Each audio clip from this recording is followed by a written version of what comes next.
Z dôvodu vzrastajúcej skupiny žiakov so zdravotným znevýhodnením, ako aj skupiny žiakov v krízovej situácii, sa snažíme zmeniť našu školu na inkluzívnu.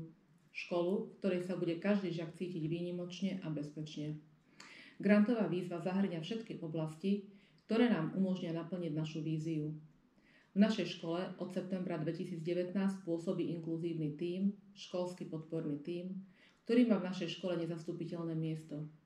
Tretím rokom budujeme inkluzívnu klímu školy s dlhodobým cieľom zabezpečiť predpoklady pre komplexné inkluzívne vzdelávanie všetkých žiakov a umožnenie realizácie inkluzívnych opatrení, ako aj rozvíjanie inkluzívnej praxe.